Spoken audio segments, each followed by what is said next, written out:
नमस्कार दोस्तों, स्वागत है आपका वाईटी क्लासेज में। आज हम पढ़ेंगे राजस्थान के राष्ट्रीय उद्यान व वन्यजीव अभ्यारण्य। तो सबसे पहले देखते हैं भारत का पहला राष्ट्रीय उद्यान। पहला राष्ट्रीय उद्यान की बात हो रही है, राष्ट्रीय उद्यान। तो पहला राष्ट्रीय उद्यान हो जाएगा अपना Hailey National Park. Hailey National Park, National Park, ये इसका पुराना नाम है। अब क्या हो गया इसका नाम? Jim Corbett. Jim Corbett national park.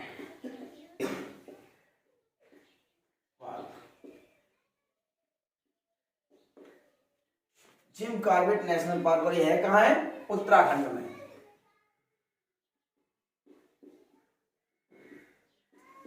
Nainital के पास में।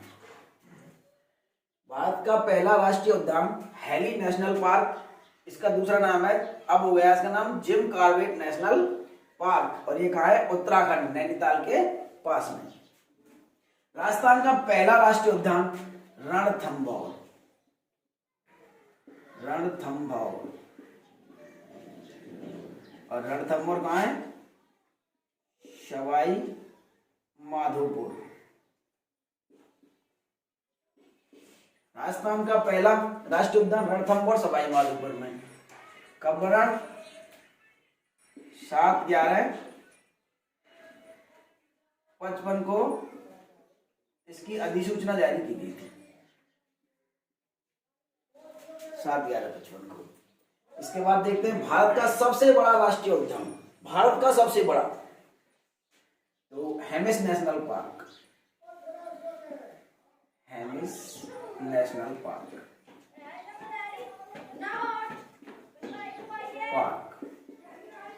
भारत का सबसे बड़ा हेमिस नेशनल पार्क, ये कहाँ है?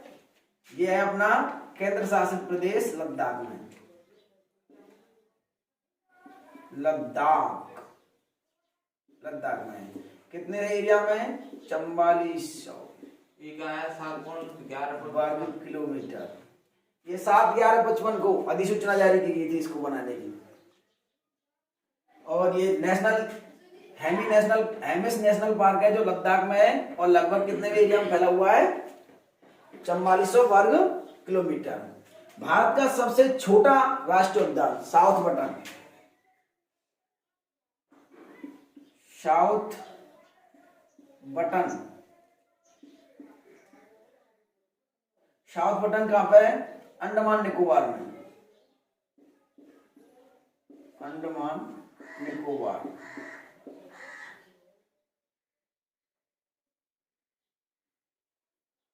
अंडमान निकोबार में। और अंडमान निकोबार कितना है? 0.03 वर्ग किलोमीटर। सबसे छोटा। बड़ा 44 वर्ग किलोमीटर के लगभग, थोड़ा और भी है पॉइंट में, और साउथ बटन है जो 0.03 वर्ग किलोमीटर है, जो सबसे छोटा है भारत का। ये बात हो रही भारत की। अब आएंगे राजस्थान की। राजस्थान का सबसे बड़ा राष्ट्रीय उद्यान। तो राजस्थान का सबसे बड़ा राष्ट्रीय उद्यान की बात कर रहा है, तो सबसे पहला वाला ही है सबसे बड़ा, तो राष्ट्रीय उद्यान हो जाएगा अपना रणथंभौर। रणथंभौर,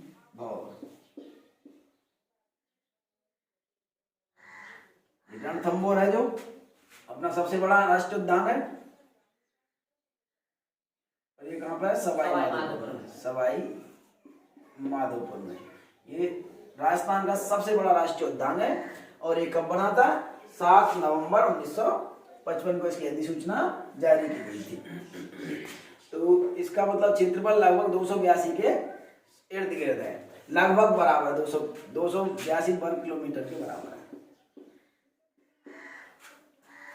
तो ये सबसे बड़ा राष्ट्रीय उद्यान है हमारे राजस्थान के अंदर। इसके बाद में राजस्थान का सबसे छोटा राष्ट्रीय उद्यान, तो सबसे छोटा राष्ट्रीय उद्यान है अपना केवलादेव राष्ट्रीय उद्यान। केवलादेव राष्ट्रीय उद्यान। केवलादेव राष्ट्रीय उद्यान भरतपुर में है।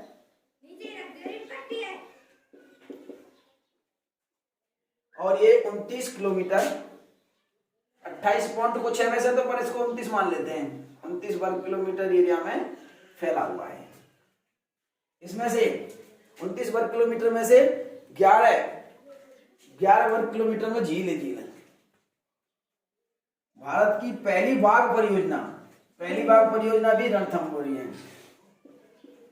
रणथंभौर, सवाई माधोपुर, नहीं सॉरी, भारत की पूछ रहा है वो, तो भारत की पूछ रहा है तो इसमें आ जाएगा अपना हैरी नेशनल पार्क, यानी कि जिम कॉर्बेट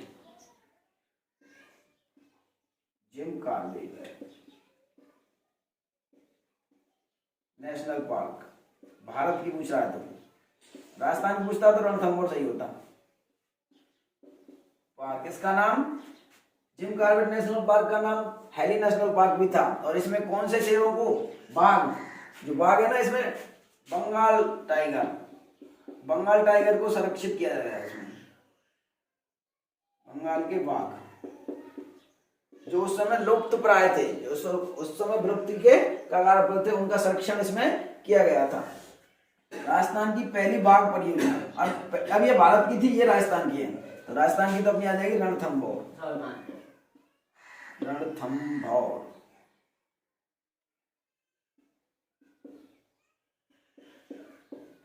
सवाई माधोपुर में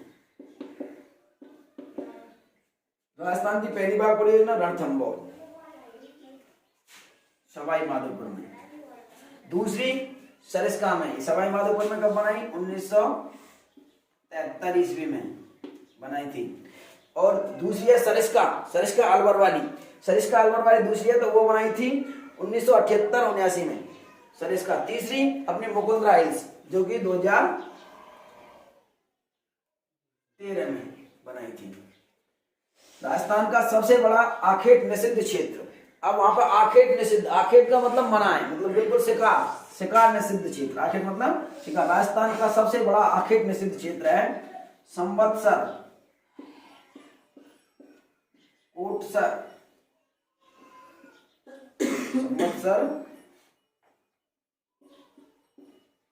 चूरू। राजस्थान का सबसे छोटा आखेट निषिद्ध क्षेत्र कनक सागर बूंदी में। इसके बाद में last land of tiger Rajasthan में किसको कहते हैं, तो लैंड ऑफ टाइगर राजस्थान में कहते हैं हम रणथंभौर,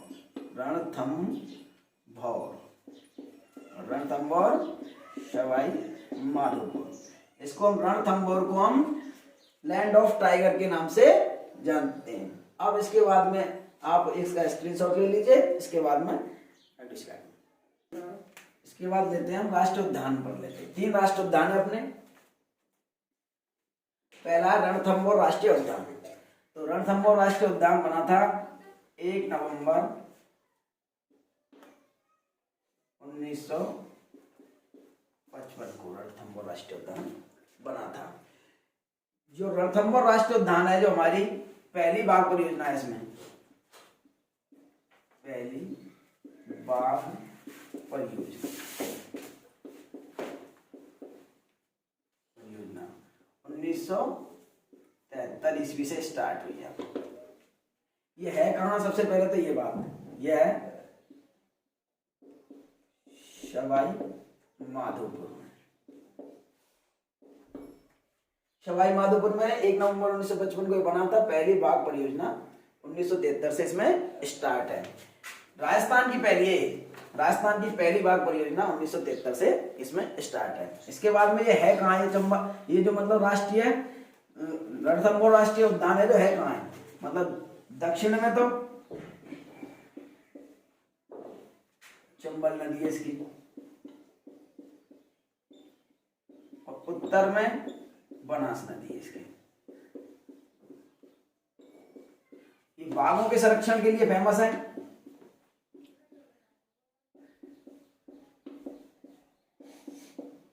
बाघों का संरक्षण होता है इसमें। उसके बाद में फैक्ट देख लेते हैं, और कौन सा फैक्ट आ गया सामने आता है। तो इसके बाद में यहाँ देखेंगे जो मतलब सवाई माधोपुर में, तो यहाँ पे जो मतलब दर्शनीय स्थल है इसके, दर्शनीय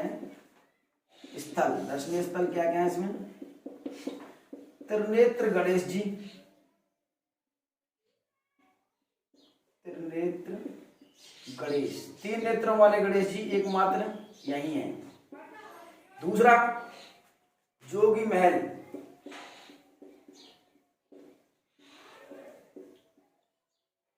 तीसरा पद्म तालाब, चौथा मलिक तालाब,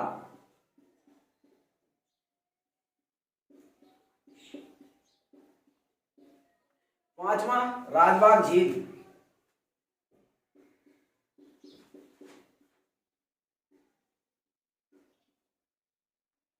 मानसरोवर झील,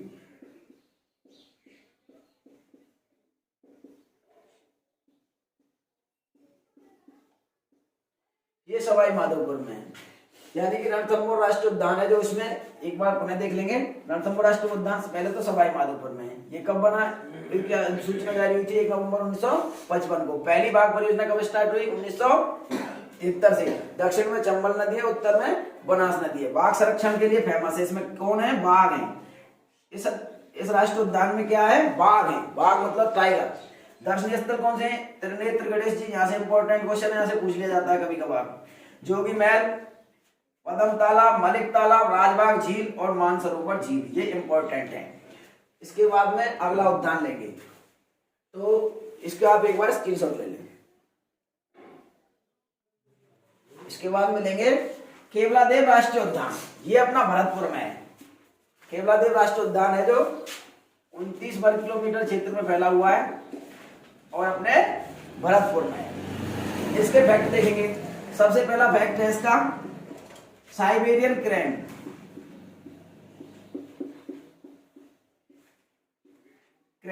साइबेरियन क्रैन नाम का पक्षी इसी अभ्यारण्य में, इसी राष्ट्रीय उद्यान में पाया जाता है। दूसरा नंबर का फैक्ट है इसमें, सर्वाधिक कदम्ब के वृक्ष।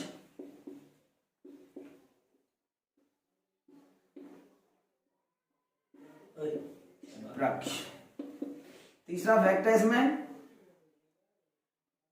जलमग्न बबूल।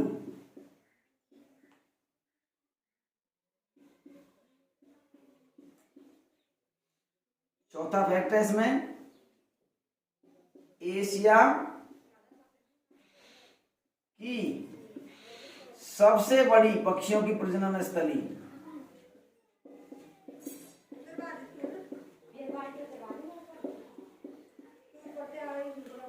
प्रजनन स्थली।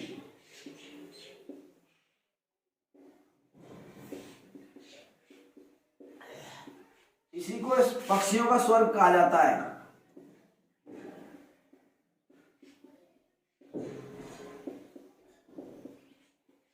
ये इंपॉर्टेंट, पक्षियों का स्वर्ग कहा जाता है और एशिया की सबसे बड़ी पक्षियों की प्रजनन स्थली है ये।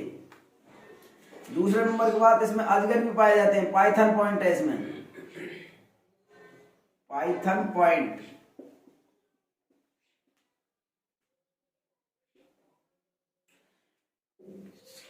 साइबेरियन क्रैन, सर्वाधिक कदम के वृक्ष, जलमग्न बबूल, एशिया की सबसे बड़ी पक्षियों की प्रजनन स्थली और पक्षियों का स्वर्ग, पाइथन पॉइंट भी है इसमें। और इसमें मतलब 11 किलोमीटर क्षेत्र में झील है।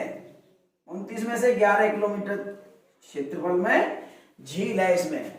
और इसमें देखें हम तो पक्षी कौन कौन से मिलते हैं, चकवा चकवी, चकवा चकवी, साइबेरियन क्रैन,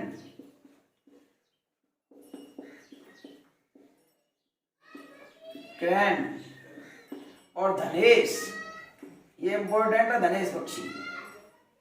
साइबेरियन क्रैन के बाद में ये इंपॉर्टेंट है, चकवा चकवी, धनेश, सारस, सारिका आदि। इसमें बहुत सारे पक्षी मिलते हैं। इनमें तो इंपॉर्टेंट हैं। इनमें पक्षियों की देखें तो हम पक्षियों की बात करें तो 113 विदेशी पक्षी और 392 स्वदेशी पक्षी, 392 स्वदेशी पक्षी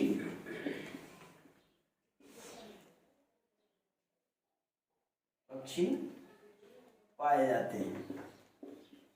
यहां पर सर्दियों में घूमना उपयुक्त माना जाता है, सर्दियों में घूमना उपयुक्त माना जाता है।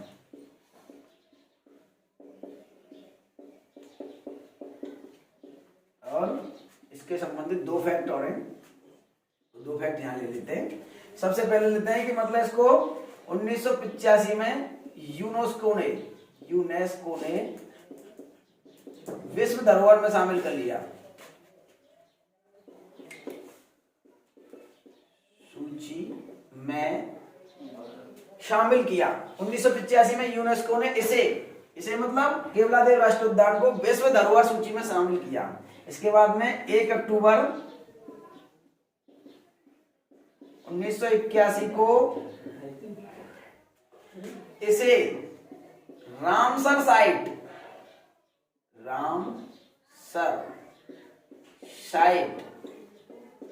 में शामिल किया गया।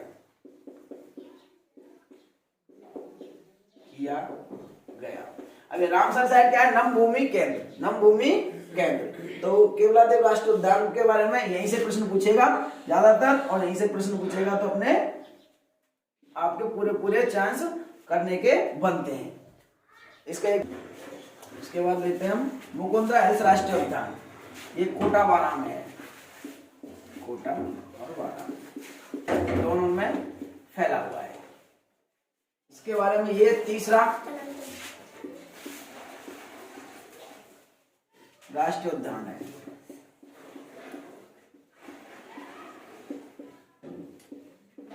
किन किन को मिलाकर बनाया गया है? जवाहर सागर राष्ट्रीय, चंबल घड़ियाल अभ्यारण्य,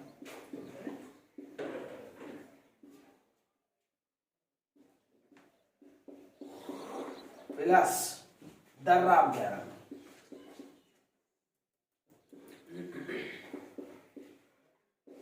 इन तीनों अभ्यारण्यों को मिलाकर के जब ये बनाया है मुकुंदरा हिल्स राष्ट्रीय उद्यान, जवाहर सागर राष्ट्रीय उद्यान, राष्ट्रीय चंबल घड़ियाल अभ्यारण्य और दर्रा अभ्यारण्य, इन तीनों अभ्यारण्यों को मिलाकर के तब एक अभ्यारण्य बनाया मुकुंदरा हिल्स राष्ट्रीय उद्यान। इसमें नदियां कौन कौन सी आती हैं? चंबल, आहू, काली सिंध,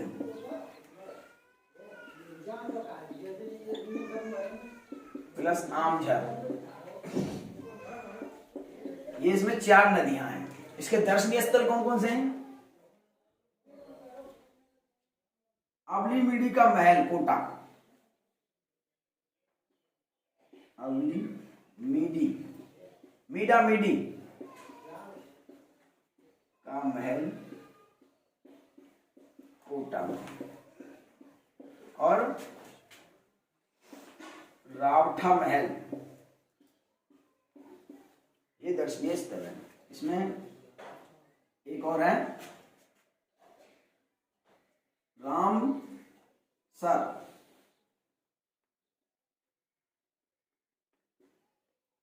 व झामरा हैंगिंग पॉइंट,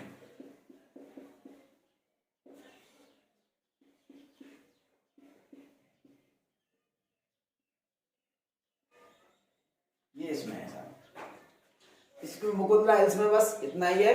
आगे अगली स्लाइड में देखेंगे, तब तक आप इसका स्क्रीनशॉट ले लें।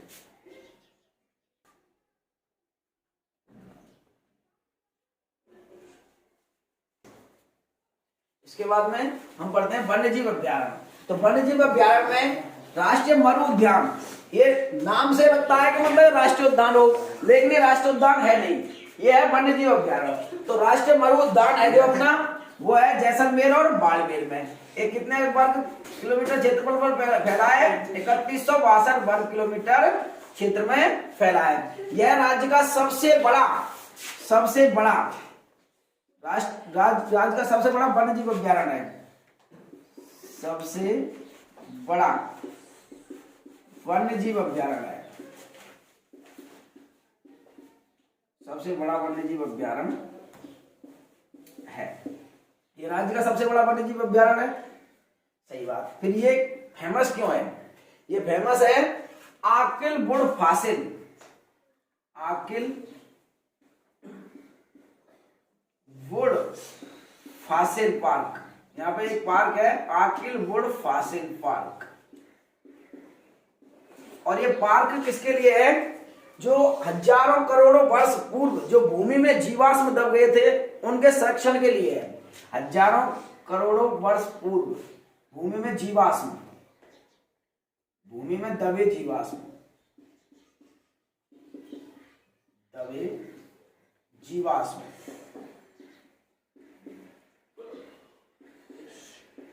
के संरक्षण के लिए जाना जाता है, संरक्षण के लिए बनाया जाता है। फिर इसके बाद में देखते हैं जो हमारा राज्य पक्षी घोड़ावल और राज्य पशु चिंकारा जो इसी में मिलते हैं। घोड़ावल राज्य पक्षी और चिंकारा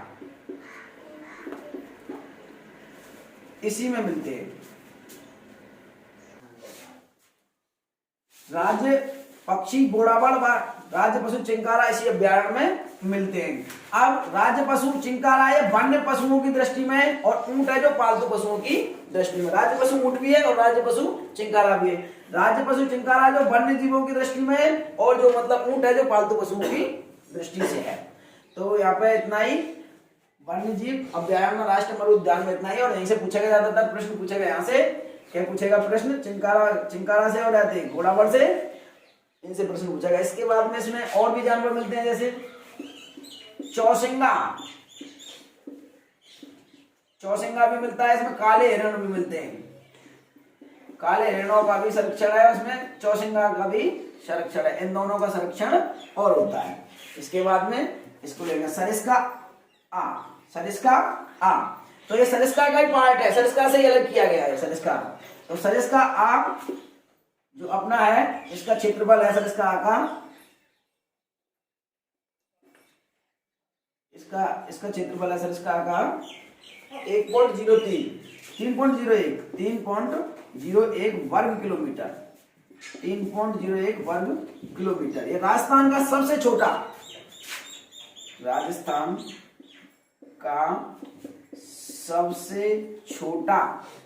वन्य जीव अभ्यारण्य है।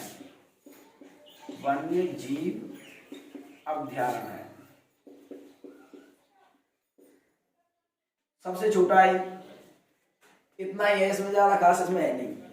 3.01 वर्ग किलोमीटर क्षेत्रफल। और सरिस्का कहां पर है? अलवर में। इतना लगा लो बस, सरिस्का अलवर में।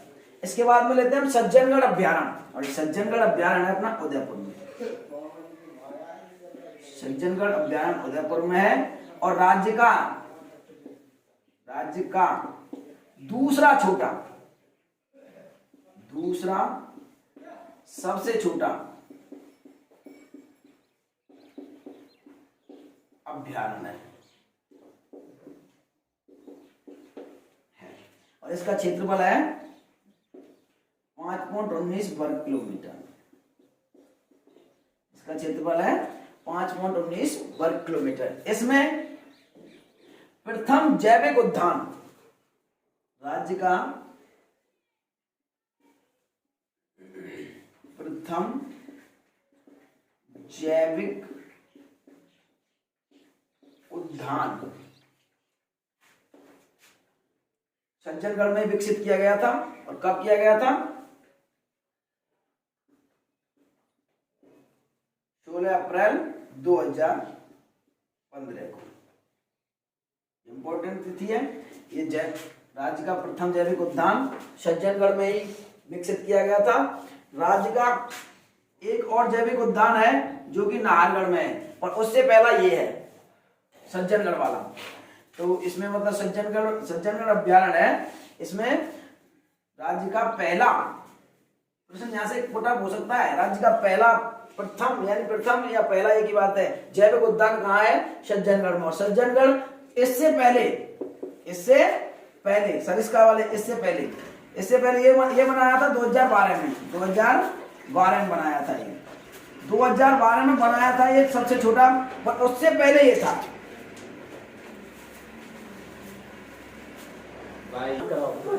इसमें देखेंगे उदयपुर का एक सज्जनगढ़ अभ्यारण्य है जो राज्य का दूसरा सबसे छोटा अभ्यारण्य है। और इसके पास में एक पहाड़ी है बांसदरा पहाड़ी। फिर इसके पास में एक झील है जियान झील। इसको बड़ी झील या टाइगर झील भी कहते हैं। इस झील का जो निर्माण था वो मेवाड़ के महाराणा राज सिंह ने अपनी मां जानी देवी की याद में बनवाया था। जानी देवी की याद में इस झील का निर्माण करवाया था। सज्जनगढ़ अभ्यारण्य से इतने ही फैक्ट पूछे जाएंगे आपसे, ज्यादा फैक्ट पूछे नहीं जाएंगे। इसके बाद में अगली स्लाइड में, तब तक आप इसका स्क्रीनशॉट लेंगे। इसके बाद में सरिस्का अभ्यारण्य अलवर में है। ये मतलब क्रॉस का या कांकनवाड़ी पठार पर स्थित है।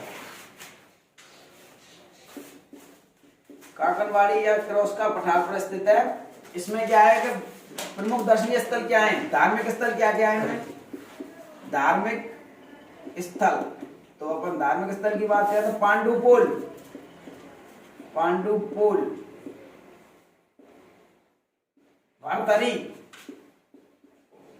भरतरी की तपोस्थली, पांडुपुल भरतरी की तपोस्थली। और साहब तुम्हारे बात करें आगे, फिर इसमें महल, उनके बाद ऐतिहासिक स्थलों की बात कर लें तो अलवर का किला,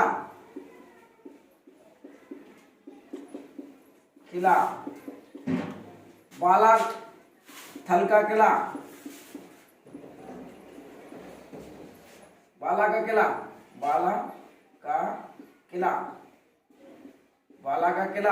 अलवर का किला, बाला का किला। इसके बाद में बात करें अपन भानगढ़, भूतिया महल कहते हैं, भानगढ़ टहला को भूतिया किला भी कहा जाता है।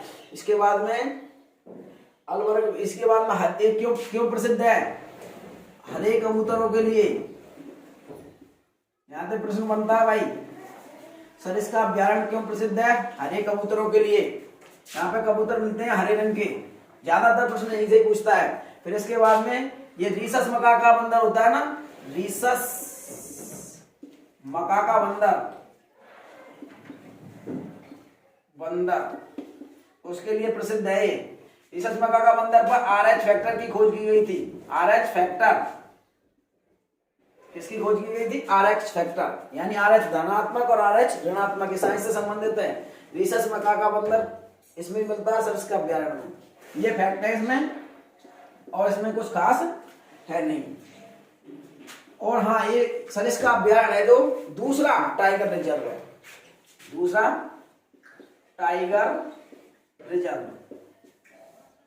यानी कि दूसरी टाइगर परियोजना है, बाघ परियोजना इसी में प्रारंभ की गई थी। बस इसके बाद में फुलवारी की नाल ले लेते हैं। फुलवारी की नाल है हमारा उदयपुर में, कोटड़ा तहसील है इसकी, कोटड़ा तहसील उदयपुर में है। फुलवारी की नाल कोटला तहसील उदयपुर में है। और इसमें बात करें तो मतलब सोम, बाकल और मानसी, ये तीनों नदियां इसी अभ्यारण्य में हैं। इसके बाद में बात करें अपन इसकी फुलवारी के नाल की, फुलवारी के नाल में टीक वृक्ष की अधिकता है। किसकी है? टीक वृक्ष की, और टीक वृक्ष का पहला ह्यूमन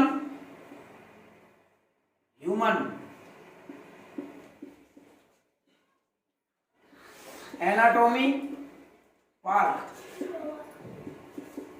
टीक वृक्षों से संबंधित प्रथम ह्यूमन एनाटॉमी पार्क भी इसी में ही है, और ये अरावली के मध्य में स्थित है, अरावली के मध्य में स्थित है।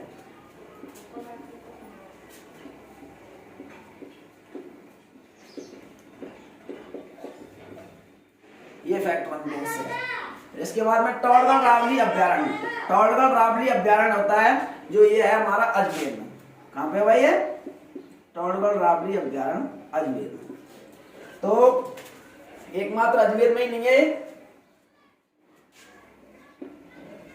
और भी है इसमें, पाली है और राजसमंद भी है, 3 में फैला हुआ है। अजमेर, पाली, राजसमंद, अपार। इसकी भाई अपार ही बात होगी, कोई फेमस है अपार, इसकी अपार टेक्स्ट बनाते आ पा र, आते अजमेर, पा से पाली और रा से राजसमंद। तो इसकी खासियत क्या थी? ये कर्नल जेम्स टॉड ने बनवाया। टॉड लिख रही है तो टॉड ने बनवाया है, जेम्स टॉड ने बनवाया। अब इसमें क्या थी, जब स्वतंत्रता संग्राम के समय 1857 का स्वतंत्रता संग्राम चला था, उसके समय इसमें क्या है, हमारे जो राजनेता थे उनको इसमें कैद किया जाता था टॉडगढ़ रावली में। इसमें विजय सिंह पथिक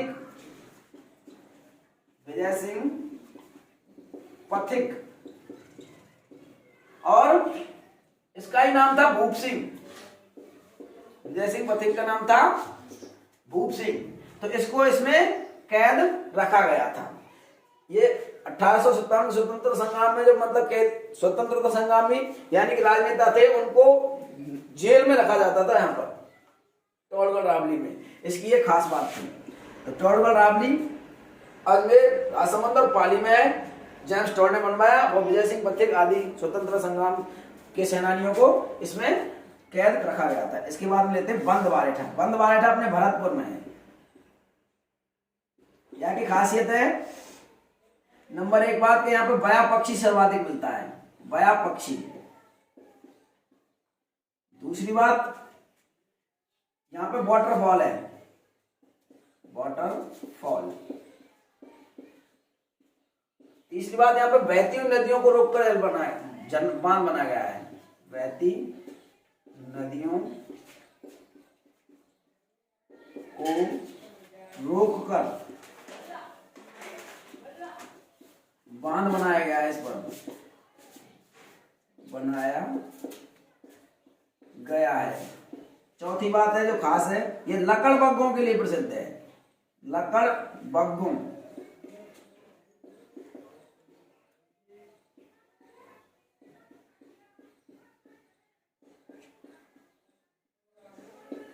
बस बंद बारेठा में इतना ही पूछेगा, इससे आगे नहीं पूछेगा। अब आप इसका एक बार स्क्रीनशॉट ले लीजिए, आगे अगली स्लाइड में। हाँ भाई, इसके बाद मिलेंगे कुंभलगढ़ अभ्यारण्य। तो कुंभलगढ़ अभ्यारण्य अपना, इसकी ट्रिक्स है उपराची, उपराची यानी कि इन जिले में फैला हुआ है। उसे उदयपुर, प्रतापगढ़ और चित्तौड़गढ़।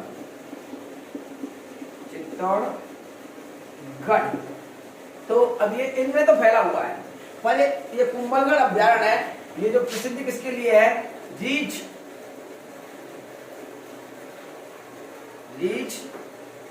व जंगली भेड़िए, इसके लिए प्रसिद्ध है कुंभलगढ़। उदयपुर, प्रतापगढ़, चित्तौड़गढ़, भलाय, रीछ और जंगली भेड़ियों के लिए प्रसिद्ध है। इसी में रणकपुर के जैन मंदिर हैं, रणकपुर के जैन मंदिर है इसी में, और इसमें कुंभलगढ़ का किला भी है, कुंभलगढ़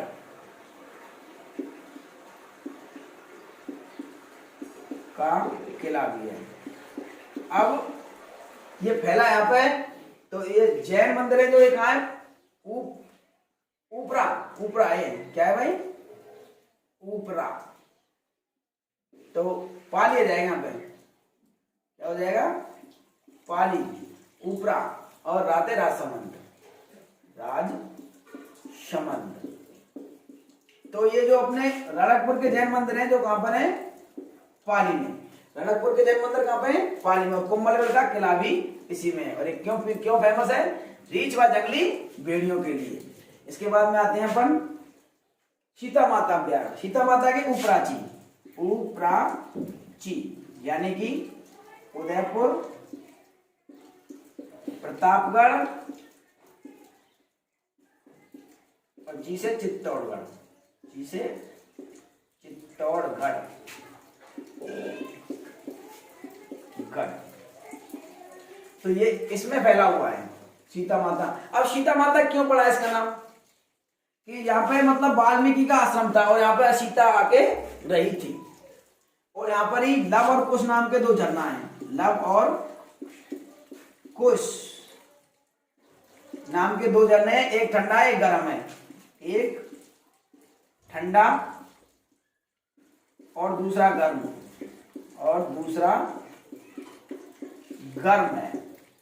दो झरने यहाँ पे लव और कुश नाम के। और सीता माता अभ्यारण्य क्यों नाम पड़ा, क्योंकि यहाँ पे सीता आके रही थी वाल्मीकि के आश्रम पे। लव और कुश नाम के दो गर्म और ठंडे झरने हैं, एक तो गर्म है एक ठंडा है यहाँ पे। और ये इसकी मतलब क्या विशेषता है, उड़न गिलहरी, उड़न गिलहरी, उड़ने वाली गिलहरी मिलती है यहाँ पे। जो गिलहरी मिलती है जो उड़न गिलहरी के लिए प्रसिद्ध है खास करके। और ये कितनी उड़ती है, 100 से 200 फीट तक उड़ जाती है एक गिलहरी, उड़न गिलहरी, सीता माता अभ्यारण्य। और एक इसमें जाखम बांध है, इसमें जाखम बांध और जाखम नदी भी इसमें ही है, जाखम नदी भी इसमें ही है। और इसमें चीसे शीतल की मातृभूमि है, शीतल की मातृभूमि है, भूमि। ये इसमें फैक्ट हैं। इसके बाद में और इसमें खास पूछेगा नहीं। इसके बाद में लेते हैं माउंट आबू अभ्यारण्य। तो ये है अपना सिरोही में, माउंट आबू अभ्यारण्य सिरोही में। इसमें क्या है, माउंट आबू अभ्यारण्य सिरोही में है। तो माउंट आबू अभ्यारण्य सिरोही की इसकी खासियत है जंगली मुर्गों के लिए प्रसिद्ध है, जंगली मुर्गों के लिए, जंगली मुर्गों के लिए प्रसिद्ध है।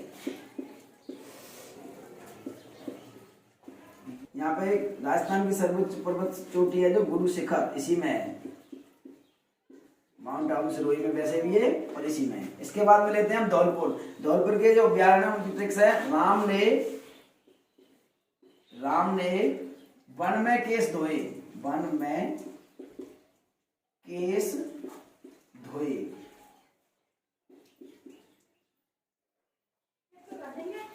तो राम से हो जाएगा राम सागर, राम सागर। वन से वन विहार,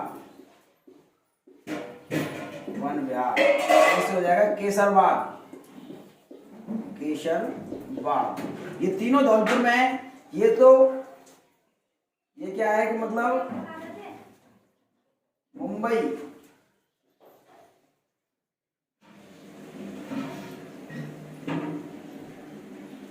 मुंबई वाले राजमार्ग पर है ये अपना। और ये है 10 किलोमीटर दूर लगभग इससे है। राम सागर है तो धौलपुर में ही है और धौलपुर से लगभग 10 किलोमीटर दूर है। वन विहार, वन विहार में एक वन विहार कोठी है, वन विहार कोठी। और इसमें कोई खास है नहीं। ये केसरबाग ये अपना धौलपुर में ही है। ये तीनों अपने धौलपुर में ही है। ट्रिक्स है अपनी। और ये क्षेत्रफल के आधार पर भी ऐसे ही है। रामबाग का क्षेत्रफल, राम सागर का क्षेत्रफल सबसे ज्यादा है, वन विहार का उससे कम है और केसरबाग का उससे कम है। क्षेत्रफल के आधार पर भी सेट है यानी धौलपुर के। और ये कहां पर है, धोए से आ जाएगा अपना धौलपुर। और ये धौलपुर में है सभी के सभी तीनों और एक क्रम से हैं। सबसे पहले सबसे ज्यादा सबसे बड़ा राम सागर है, उसके बाद में वन विहार है, वन विहार, उसके बाद में केसरबाग है। इस प्रकार ये हमारे धौलपुर के वन्य जीव अभ्यारण्य कंप्लीट हुए। अगर आपको हमारी ये वीडियो पसंद आई हो तो लाइक करें, शेयर करें और सब्सक्राइब करें, जिससे कि अधिक से अधिक लोगों का भला हो सके। आज के लिए बस इतना ही, धन्यवाद।